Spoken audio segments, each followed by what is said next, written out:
नमस्कार। आप सुन रहे हैं रेडियो हिंदुस्तान और मैं हूँ आपके साथ पारिजात। रेडियो कहानी में ये कहानी जो चल रही है सिलसिलेवार रहस्य कथा, जिसे लिखा है प्रसिद्ध तंत्र मंत्र यंत्र विशेषज्ञ लेखक श्री अरुण शर्मा जी ने। रहस्य कथा का ये 8वां अंक है। हाथ से दीपक की ओर इशारा किया मैंने। इसका मतलब था उस मंदिर से इसे क्यों यहाँ लाया गया। फिर कुछ ऐसा भाव दिखाया कि दीपक फौरन वही पहुंचाया जाए, वरना प्राणों की कुशलता नहीं होगी। ये बता रहे हैं वही अधिकारी महोदय जो मंदिर से उठा लाए थे वो दीपक। लेकिन उसके बाद जो उन पर गुजरी वो वही जानते हैं, उनकी जान जाने वाली थी।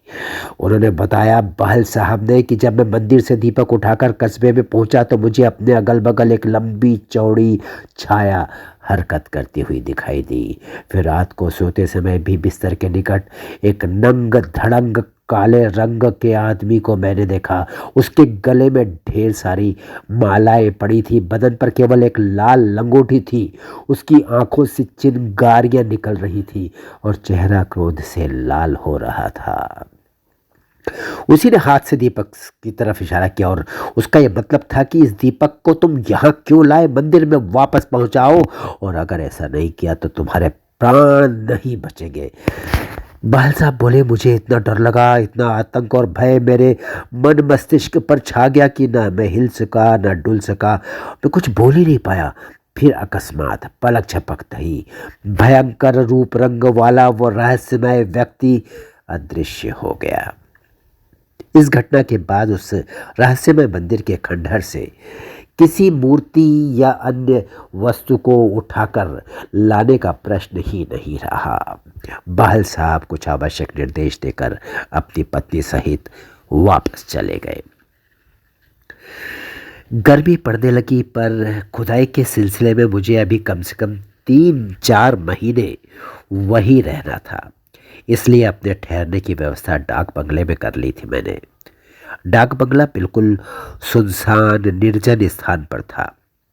कस्बे का शोर गुल वहां तक नहीं पहुंच पाता था।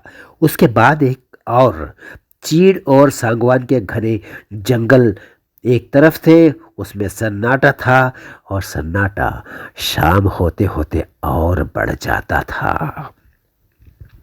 डाक बंगले में कुल 3 कमरे थे। एक बड़ा सा हॉल था, 2 छोटे छोटे कमरे, किचन और बाथरूम बाहर की तरफ थे। मैंने बड़े हॉल में अपना कार्यालय खोल लिया। कार्यालय की तरह था, कुर्सी टेबल लगा ली, फाइलें लगा ली, कागज पेन रख लिया और मेरा काम शुरू हो गया। एक कमरे में अपने सोने का इंतजाम मैंने कर लिया। दूसरे कमरे पर खरे साहब ने अपना अधिकार जमा लिया। हमारे साथ एक चपरासी भी था, नाम था रामलोचन तिवारी। वो ऑफिस के काम के अलावा मेरा और खरे साहब का खाना भी बना देता था। रहता साथ में ही था, इसलिए उसके सोने की व्यवस्था दालान में हो गई। वातावरण में अजीब सी शांति थी। सांझ होते ही ऐसा लगता मानो हम किसी कब्रिस्तान में रहने पहुंच गए हो। उस समय सियारों और कुत्तों की मिली जुली आवाज़ें, झिंगूरों की री री और चीड़ और सागवान के पेड़ों पर ऊँगते पक्षियों के पंखों की फड़फड़ाहट अचानक पूरे वातावरण को कब्रिस्तानी माहौल में बदल देती थी और फिर चारों तरफ और भी भयानक माहौल हो जाता था। मैं दिन भर खुदाई स्थल पर रहता, फिर शाम ढलते ढलते डाक बंगले लौटता और ऑफिस में बैठकर कुछ लिखा पढ़ी का काम निपटाता। तब तक रात के 9 बज जाते और रामलोचन खाना लाकर मेज पर रख देता। रामलोचन जानता था कि मैं 9 बजे तक खाना खा लेता हूँ। इसके बाद मैं कोई उपन्यास या पत्रिका लेकर तब तक पढ़ता रहता जब तक मुझे नींद नहीं आ जाती। ये मेरी दिनचर्या थी। 2-3 हफ्ते में कार्यों में इतना व्यस्त रहा कि उस रहस्यमय मंदिर और वहाँ की रोमांचित करने वाली अनुभूतियों को मैं जैसे भूल ही गया था। लेकिन उसी समय अचानक फिर कुछ ऐसा अविश्वसनीय सा हो गया जो मैं आज भी भूल नहीं पाता हूँ। रोज़ की अपेक्षा उस दिन खुदाई स्थल से लौटने में थोड़ी देर हो गई थी। मुझे आकाश में काले भूरे बादल छाए हुए थे। मैं जैसे ही कस्बे के भीतर पहुंचने लगा, यानी करीब पहुंचा, तो अचानक छरछराकर तेज बारिश शुरू हो गई। अचानक कहाँ से आ गई है बारिश, समझ नहीं पाया मैं। डाक बंगले तक पहुंचते पहुंचते बुरी तरह से भीग चुका था मैं, ऊपर से नीचे तक। खरे साहब और रामलोचन तिवारी रिपोर्ट लेकर 2 दिन पहले दिल्ली चले गए थे। डाक बंगले में मैं एकदम अकेला था। बाजार से खाना लाने के लिए कुछ नमकीन भी लेता आया। मैं जब खाने के लिए लेने गया था तो साथ में कुछ नमकीन ले आया। रामलोचन के दिल्ली चले जाने के बाद से चाय और नमकीन पर ही मेरा जीवन यापन चल रहा था। चाय बना लेता था, कुछ नमकीन खा लेता था। अक्सर मेरा लंच और डिनर यही हो जाता था। खाना बनाने का झंझट कौन मोल ले, इसलिए 2 दिन से चाय पर गुजारा चल रहा था। खासतौर से उस समय भीग जाने के कारण मेरा विचार था कपड़े बदलकर सबसे पहले एक गर्मा गर्म चाय बनाऊंगा। मगर जब मैं अपने कमरे में पहुंचा तो एक बार के मैं स्तब्ध रह गया। मेरे कमरे में टेबल पर चाय, नाश्ता और भोजन की थाली रखी हुई थी। सुगंध इतनी प्यारी थी कि पूरे कमरे में फैली हुई थी, और उस सुगंध से ही उस खाने के स्वाद का पता चल रहा था। इसके साथ ही वो सब देखकर मेरा सर चकरा गया। कौन रख गया है चाय नाश्ता, किसने रखी है भोजन की थाली? कमरे में तो ताला बंद था, डाक बंगले का गेट भी बंद था, और वहां भी ताला लगा था। फिर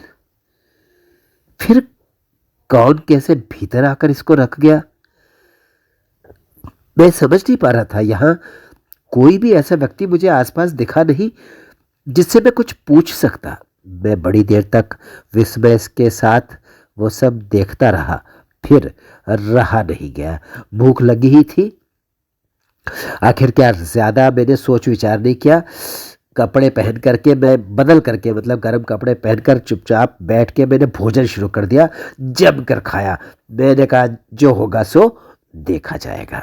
सब कुछ गर्मा गर्म था, एकदम ताज़ा भोजन, बेहद स्वादिष्ट। खाना खाने के बाद शरद बाबू यानी शरद चंद्र चट्टोपाध्याय जी का एक उपन्यास लेकर मैं पढ़ने बैठ गया। इसी बीच बाहर बारिश भी रुक गई थी। छोटे छोटे टुकड़े में बादल बिखर गए थे। आकाश में बिखरे हुए बादलों के उन टुकड़ों के पीछे से चतुर्थी का चांद झलकने लगा था। अब मेरे सोने का समय हो गया था। किताब बंद करके जैसे ही मैं उठने को हुआ, अचानक मेरी नज़र घूम गई। नज़र क्यों घूम गई ये मैं बतला नहीं सकता। हाँ, जहाँ जहाँ मेरी नज़र टिकी वहाँ चांद की पीली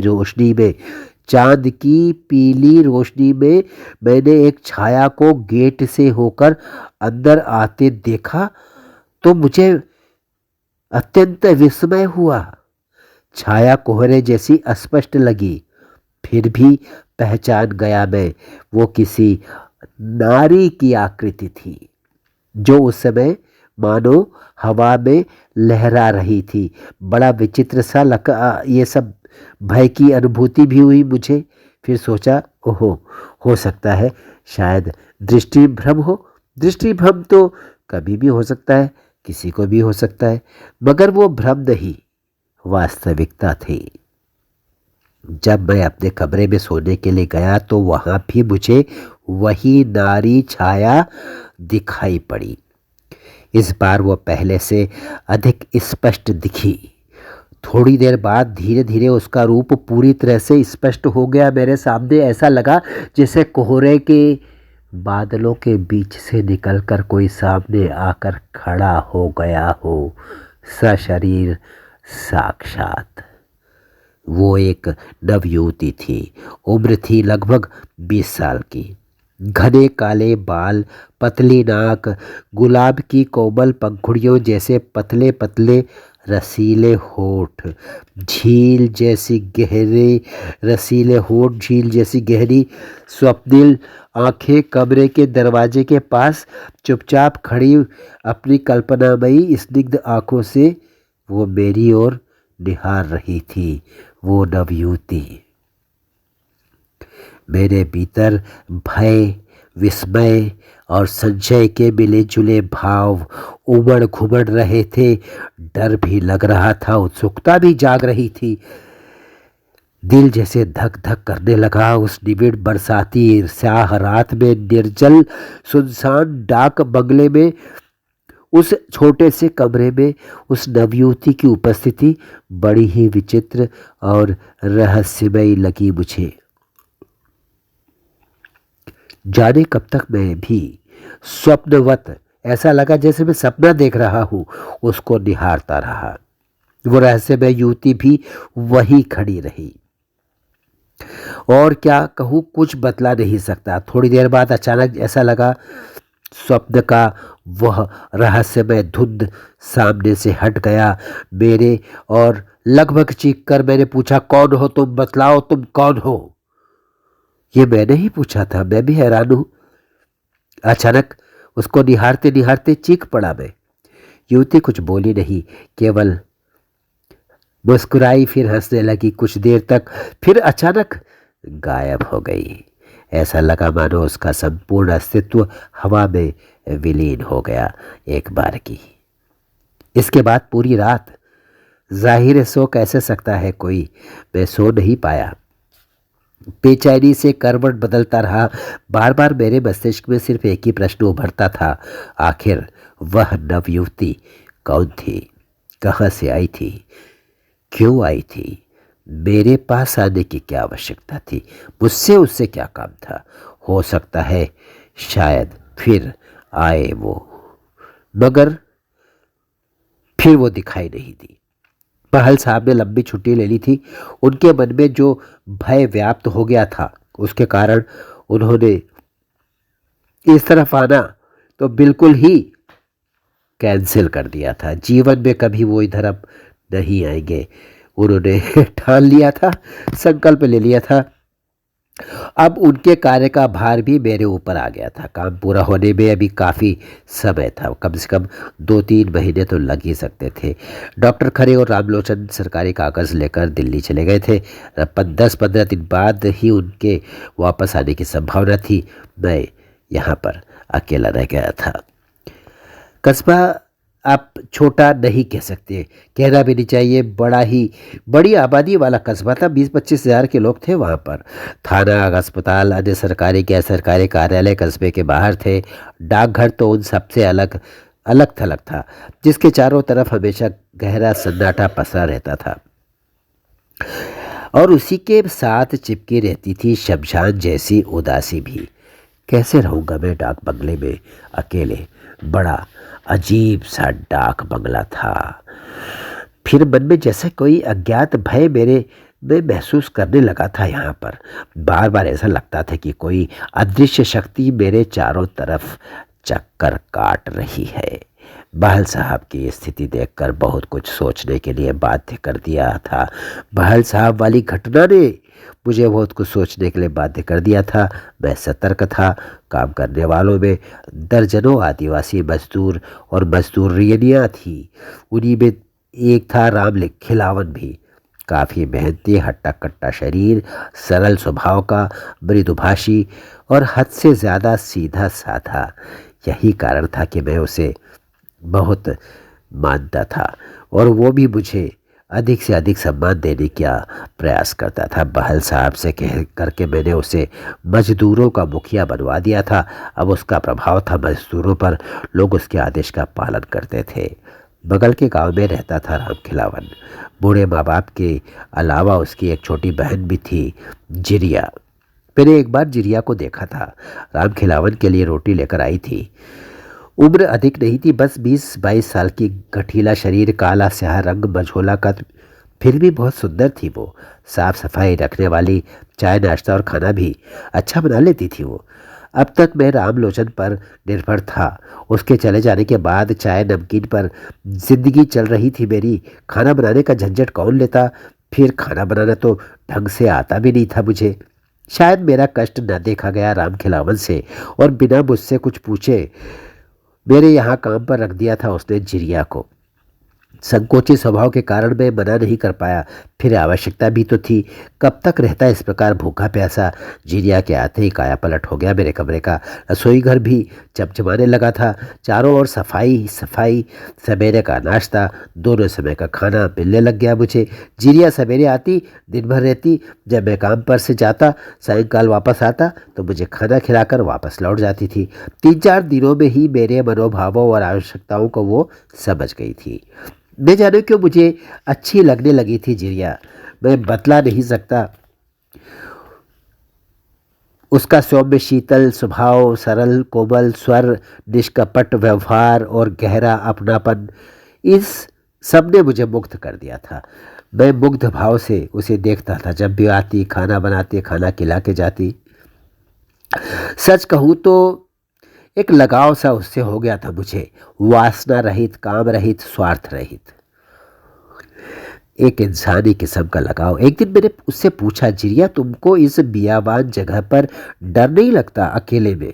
जिरिया हंसने लगी, मुंह पर आंचल रखकर बोली, डर कैसा साहब, मुझे डर वर नहीं लगता। आपके चले जाने के बाद साफ सफाई करती हूँ, फिर सो जाती हूँ। इतने के कर वो भाग गई कमरे के बाहर और मैंने जाने कि उसको देखता रहा जाते हुए। फिर एक अविश्वसनीय घटना घट गई। उस दिन सवेरे से ही रिमझिम बारिश हो रही थी। पूर्वा हवा के लय पर आम, पाक और महुए के पेड़ झूम रहे थे। पानी थमने का नाम नहीं ले रहा था। रोज की अपेक्षा उस दिन थोड़ी देर हो गई मुझे वापस लौटने में। सांझ की स्याह कालिमा चारों ओर पसर चुकी थी। अभी भी आकाश में काले भूरे रंग के बादल छाए हुए थे। डाक बंगले तक पहुंचते पहुंचते काफ़ी भीग गया था मैं। कपड़ा बदला मैंने, भूख लगी थी तो मैंने सोचा कि कितना अच्छा खाना बनाती थी जीरिया, मेरा कितना ध्यान रखती है। खाना बनाकर रख कर चली गई थी वो। बारिश हो रही थी तो जल्दी चली गई थी। अच्छा है खाना, लेकिन मुझे जो रखा था उसने गरम गरम खाना था, मुझे बड़ा अच्छा लगा। जमकर खाना खाया। शरद बाबू को नॉवेल लेकर मैं बैठ गया पढ़ने बिस्तर पर। इस बीच पानी थम गया। बादलों के छोटे छोटे टुकड़े बिखर गए आकाश में। उन टुकड़ों के पीछे से चतुर्दशी का रुपैला चांद झांकने लगा और मैं सोने के लिए जाने लगा, क्योंकि मुझे नींद आ रही थी। किताब बंद करके मैंने जम्भाई ली, बिस्तर पर लेट गया। नींद के कारण मेरी आंखें बोझल होने लगी। लेकिन क्यों और कैसे अचानक मेरी नज़र घूम गई। मगर क्यों घूमी ये नहीं बतला सकता। हाँ, जहाँ मेरी दृष्टि टिकी थी वहाँ चांद की पीली रोशनी में बरामदे में एक छाया खड़ी दिखलाई दी मुझे। छाया कोहरे जैसी थी, अस्पष्ट थी, फिर भी मैं पहचान गया। वो किसी नारी की छाया थी। उसका आकार, प्रकार, रूप, रंग स्पष्ट दिखने लगा मुझे। वो हवा में लहरा रही थी। मुझे बड़ा विचित्र लगा, साथ ही डर भी लगा। सोचा हो सकता है मेरा दृष्टि भ्रम हो, मगर यह भ्रम नहीं, वास्तविकता थी। वो नारी छाया धीरे धीरे चलकर कमरे में आ गई और मेरी चारपाई के निकट खड़ी हो गई। तुरंत उठकर बैठ गया मैं। उसको देखने लगा। वो एक नवयुवती थी। 20 वर्ष से अधिक की नहीं थी उसकी आयु। उस रहस्यमयी युवती के घने काले बाल, पतली नाक, गुलाब की कोमल पंखुड़ियों जैसे पतले रसीले होठ, झील जैसी गहरी आंखें, चुपचाप पाषाणवत खड़ी होकर अपनी कल्पना में स्निग्ध आंखों से मेरी ओर देख रही थी वो नवयुवती। मैं भय, विस्मय और संशय के मिले जुले भाव से डरते डरते उसकी तरफ देखने लगा। बड़ी विचित्र रहस्यमयी थी यह अनुभूति। न जाने कब तक मैं उसको देखता रहा। फिर मैंने जोर से कहा। ऐसा लगा जैसे मैं जाग गया। रहस्यमय धुंध एकदम छन्ने से टूट गई। कोई आवाज़ हुई, मेरी मानसिक चेतना जागृत हो गई। मैंने चीख कर उससे पूछा, तुम कौन हो, बतलाओ, यहाँ कैसे आई? वो हंसने लगी और कोमल स्वर में बोली, पहचाना नहीं आपने मुझे? अरे इतनी जल्दी इस अभागन को भूल गए आप? मैं असमंजस में पड़ गया। मुझसे बोला न गया। नवयुवती फिर आगे खुद ही बोलने लगी। मंदिर के खंडहर में अस्थि पिंजरों और नरमुंडों के बीच धूल से सटी जिस काले पत्थर की तराशी हुई युवती की मूर्ति आपने देखी थी, जिसे आपने प्रशंसा की दृष्टि से देखा था, मैं वही तो हूँ, मैं वही हूँ। ये कैसे हो सकता है? मैंने कहा, मैं समझ नहीं पा रहा हूँ।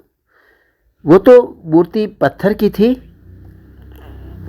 समझ में नहीं आ रहा था कि आखिर इस रहस्यमयी महिला को कहना क्या है, क्या कहना चाहती हो, क्या संबंध है उसका मुझसे। शायद मेरे मन के भाव को समझ गई नवयुवती। उसने हंसकर कहा, साहब मैं आपकी मनोदशा से परिचित हो गई हूँ। मेरा नाम आपने नहीं पूछा, पूछना भी नहीं चाहिए। एक विवश अभागिन का नाम भला कौन पूछना चाहेगा। मेरा हृदय न जाने क्यों ये बात सुनकर थोड़ा सा द्रवित हो गया। मैंने कहा, नहीं नहीं ऐसा मत कहिए, बतलाइए क्या नाम है आपका। शिवांगी। शिवांगी, बहुत सुंदर नाम है आपका। कहाँ रहती हैं आप, और यहाँ कैसे कैसे आ गई, क्यों आई आप। मैंने बहुत सारे प्रश्न कर दिए एकदम से। ठीक है कोई बात नहीं, उत्तर तो देना ही पड़ेगा मुझे। थोड़ा उदास हो गया था युवती का स्वर, और उसी उदास स्वर में उसने कहा, मैं मंदिर के खंडहर में रहती हूँ। सैकड़ों साल बीत गए उसी शमशान जैसे खंडहर में रहते हुए। वहाँ पड़ी काले पत्थर की बनी जो नारी मूर्ति थी वो मेरी है, जिसकी मन ही मन आपने प्रशंसा की थी। क्या कह रहे हो, वो मूर्ति आपकी है। मैं थोड़ा हकलाते हुए पूछ रहा था। हालांकि ये बात वो पहले भी कह चुकी थी, पर शायद मुझे अब समझ आया था। भय और आश्चर्य के मिले जुले भाव से मेरा मन भर गया था। हाँ, आपको आश्चर्य करने की आवश्यकता नहीं, भयभीत भी मत होइए। विश्वास कीजिए वो मेरी मूर्ति है, और न जाने कब से वहाँ आने जाने वालों की ठोकरें खा रही है। मैं बतला नहीं सकती। उस मूर्ति की कलाकृति और भाव भंगिमा देखकर मन ही मन आकर्षित ही नहीं, मोहित भी हो गए थे आप। बस इसीलिए चलकर आना पड़ा मुझे इस समय आपके पास। मैंने थोड़ी हिम्मत बटोरी और पूछा, क्या आप मनुष्य शरीर में नहीं हैं। आई मीन क्या आप मनुष्य नहीं हैं। नहीं, लेकिन कभी थी। विषण भाव से उत्तर दिया शिवांगी ने। लगता है आप काफ़ी दुखी संतप्त व्यक्ति हैं। क्या कष्ट है और कौन सा दुख है, कौन सी पीड़ा है, मुझे अपना समझकर बतलाइए ना। कोई उत्तर नहीं मिला। हाँ, सिसकने की आवाज़ मुझे अवश्य सुनाई दी। अब वहाँ कुछ भी नहीं था। एकाएक कमरे का वातावरण हल्का हो गया। बिना कुछ बतलाए चली गई थी शिवांगी। ऐसा लगा वो शिवांगी की भटकती हुई आत्मा थी। उसके बाद सो नहीं पाया मैं। करवटें बदलते हुए सोचता रहा लगातार शिवांगी के बारे में सारी रात। सवेरे उठा, न जाने किस भावावेश में मूर्ति को उठलाया और रगड़ रगड़ कर खूब साफ किया। वह मूर्ति चमकने लगी। अब उसका आकार प्रकार और रूप अधिक स्पष्ट हो गया। सचमुच कल्पना से अधिक सुंदर और आकर्षक मूर्ति थी वह। निश्चय ही कलाकार ने बड़े ही मनोयोग से बनाया होगा उसको, उस मूर्ति को, इसमें कोई संदेह नहीं। उस दिन मैं नहीं गया काम पर। दोपहर का खाना लेकर जब जिरिया मेरे कमरे में आई तो उस रहस्यमय विलक्षण मूर्ति को हाथ में लिए हुए थी और गौर से मेरे उसको देख रही थी। जिरिया एक बार की चौंक पड़ी। टेबल पर थाली रखते हुए बोली, साहब ये मूर्ति जानते हैं, जानते आप ये मूर्ति किसकी है। जिरिया ने ऐसे ढंग से मुझसे प्रश्न किया कि रात की सारी बातें बतलानी पड़ी मुझे। एक एक करके सब कुछ मैंने उसको बता दिया। ओह साहब, सुनकर के जिरिया धीमे से बोली, राजकुमारी शिवांगी को मैं जानती हूँ साहब, मेरे सिवा भला और कौन जानेगा उनको। मैं अवाक रह गया। मुंह बाएं में देखने लगा उसकी ओर। कैसे जानती हो शिवांगी को, राजकुमारी शिवांगी। अब तक जिरिया का स्याह चेहरा लाल हो चुका था, आंखें सुर्ख हो गई थी। साहब राजकुमारी शिवांगी बहुत सुंदर थी। जिरिया कहने लगी, भाव आवेश में आ गई, इमोशनल हो गई। आपने क्या देखा साहब, अनिंद्य सुंदरी थी वो। आलता मिले कच्चे दूध जैसा उसका रंग था। सुगठित शरीर था, सुकोमल अंग प्रत्यंग, पतली कमर, मझोला कद, जैतून की पतली कोमल टहनियों जैसी पतली उंगलियां, भरे भरे गाल, चांदी जैसा मुखड़ा, बड़ी बड़ी भौराली कजरारी आंखें, नुकीली नाक और जवा कुसुम जैसे पतले होठ। सजीव रति ही लगती थी राजकुमारी शिवांगी। ओहो कैसी अनुभूति थी। अनुभवी रसपगे कवि की भाषा में किस तरह से जिरिया ने नखशिक वर्णन किया था राजकुमारी शिवांगी के सौंदर्य का, मानो उसके सामने खड़ी थी राजकुमारी शिवांगी। हतवाक सा मुंबाई अभी भी देख रहा था जिरिया के बदले हुए रूप को। क्या बतलाऊं साहब, 16 वर्ष की उम्र में ही विधवा हो गई बेचारी। सावन भादों के काले मेघ जैसे काले घने बालों के बीच सफ़ेद रेखा जैसी सूनी मांग और गोरी काया पर सफ़ेद साड़ी देखी नहीं जाती थी। उजड़ा सुहाग, मन की उदासी और आत्मा की रिक्तता, क्या कहूँ साहब। जिस तरह से बता रही थी शिवांगी के बारे में जिरिया, मुझे लगा कि जैसे उसका राजकुमारी शिवांगी से कोई संबंध था। उसने कहा राजकुमारी शिवांगी के रूप, लावण्य और सौंदर्य को प्रभावित न कर सकी थी। ये सारी उदासियां, सारी परेशानियां जिंदगी में, ये जो आया था तूफान, उसके बावजूद शिवांगी का रूप, लावण्य और सौंदर्य वैसा का वैसा ही था। ना तो उसके दपदपाते चमकते चेहरे को क्लांत कर पाया था यह दुख, और न श्रीहत कर सके थे वैराग्य वेदाओं के क्लेश। दुख और कष्ट, ज्ञान, वैराग्य और भक्ति का भाव जैसे कूट कूट कर भरा था उनकी आत्मा में। उनकी नज़र में न कौमारे का महत्व था, न महत्व था सौभाग्य का, और न तो महत्व था वैधव्य का। अपने आप को स्वच्छ, निष्कलंक और पूर्ण पवित्र समझती थी, और थी भी वो वैसी ही। विवाह के चौथे दिन ही बिना पति का मुंह देखे हो गई थी वो विधवा। एक क्षण में ही उजड़ गया था। बसने के पहले ही उसका वैवाहिक संसार सोने जैसा भविष्य शमशान की राख में बदल गया। हे भगवान, कितना विद्रूप परिहास किया था तुमने राजकुमारी शिवांगी के साथ। क्या अपराध था उस कोमलांगी का? कुछ भी तो नहीं। उसकी आत्मा एक कलाकार की आत्मा थी साहब। जब रात के दूसरे पहर बुर्जी पर बैठकर वो सितार बजाती थी ना, पूरी तरह से तन्मय और लीन होकर, तो साहब इस जंगल के सारे पशु पक्षी भी लीन हो जाते थे सितार के निकलने वाले उस मन भावन स्वर को सुनकर। अभी तक मेरी समझ में नहीं आया था कि जिरिया ये सब कैसे बतला रही थी। उसकी भाव भंगिमा, बोलने का ढंग और चेहरे पर आते जाते भाव को देखकर लगता था जैसे राजकुमारी शिवांगी के साथ उसने जीवन जिया है। मैं अवाक था, स्तब्ध था और कुछ सोचने में भी असमर्थ था। बस सुन रहा था जड़वत। जिरिया जो कुछ बतला रही थी उसको। साहब सुनिए, अब मैं आपको बतलाती हूँ। जिरिया आगे कहने लगी। पहले जैसे भावावेश में आ गई वो। आज से 400 साल पहले की बात है। यहाँ पर एक राजा का राज्य था। राजा का नाम था वीरभद्र नारायण सिंह। काफ़ी धार्मिक प्रवृत्ति के थे वो। माँ काली के उपासक थे। दोनों नवरात्रों में काफ़ी धूमधाम से यज्ञ हवन पूजन करते थे। ब्राह्मण भोजन, गरीबों को दान, अन्य वस्त्रों का दान, सब कुछ किया करते थे। धार्मिक राजा थे। उनके जैसा उस समय दान दक्षिणा देने वाला दूर दूर तक दूसरा कोई नहीं था। इतना सब कहने के बाद, इतना सब करने के बाद भी उनके जीवन में दुख था। संतान का मुख नहीं देख सके थे वो। अभी तक उनकी आयु बढ़ते बढ़ते 60 वर्ष की हो गई थी। एक प्रकार से निराश और हताश हो चुके थे वीरभद्र नारायण सिंह।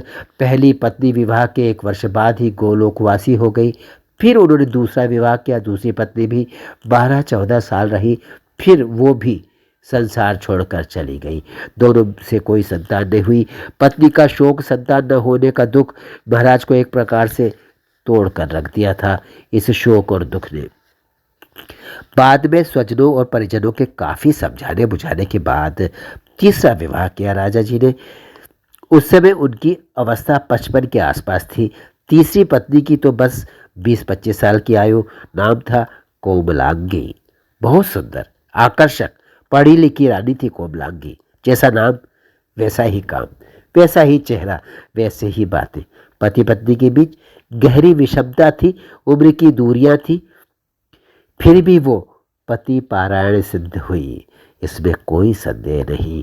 महाराज के मन की बात तो मैं नहीं बतला सकती, लेकिन राज्य के सभी छोटे बड़े लोगों का विश्वास था कि संतान अवश्य होगी। महाराज को वंश परंपरा टूटेगी नहीं।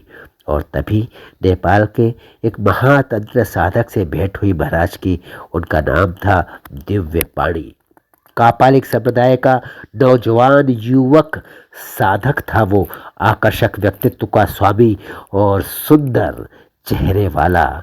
आयु अधिक नहीं, बस यही 40 के आसपास। बड़ी बड़ी आंखों में साधना का तेज और दप दप करता मुखमंडल, गौरवर्ण, स्वस्थ देह यष्टि, कंधे तक झूलती केशराशि, घने काले बाल, गले में रुद्राक्ष की मालाएं, चेहरे पर साधना का गांभीर्य।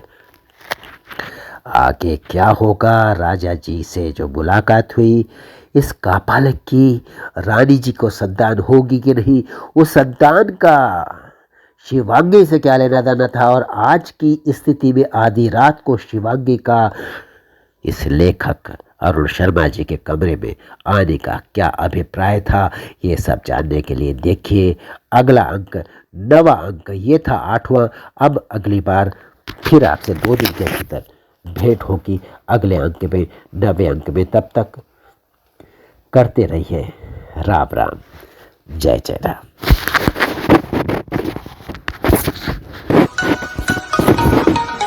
रेडियो हिंदुस्तान।